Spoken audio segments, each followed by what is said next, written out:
Mən idim, o mən idim, səni sevdim, inandım. Qorxdum tək qalır gülüm, ən sonda sənə bağlandım.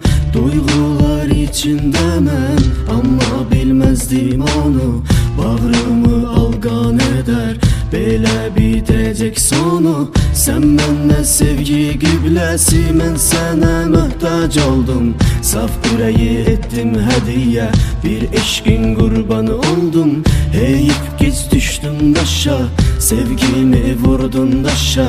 Bugün sənin günündür, bədbəxtsən xoşbəxt yaşa. Sənə olan eşqimin odu sönməz, bu ocaq yanıbsa külə dönməz. Qəlbimi viran edib elə qırdım, ürəyim kimsəni sevə bilməz.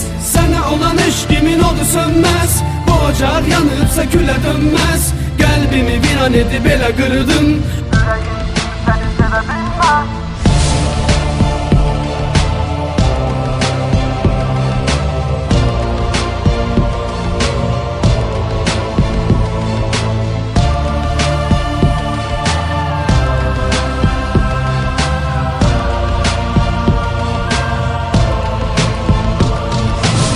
Sevgim bir qaralama dəftər, eşqlal olur danışır dərdlər.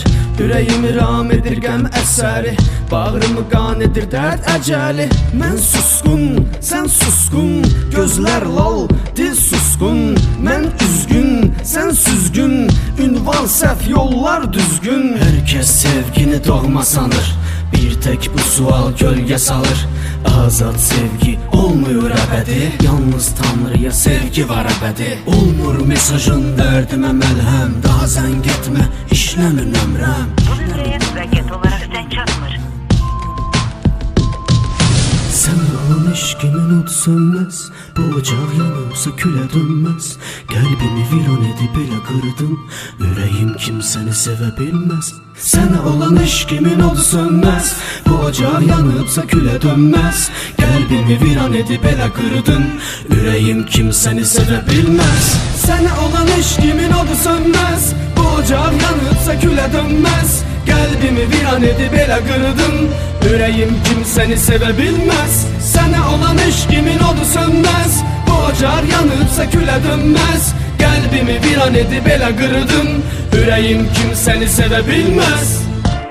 Bunu səndən gözləməzdim, sən heç belə etməzdin. Yanağımda yaş qoyub, səssizcə belə getməzdin.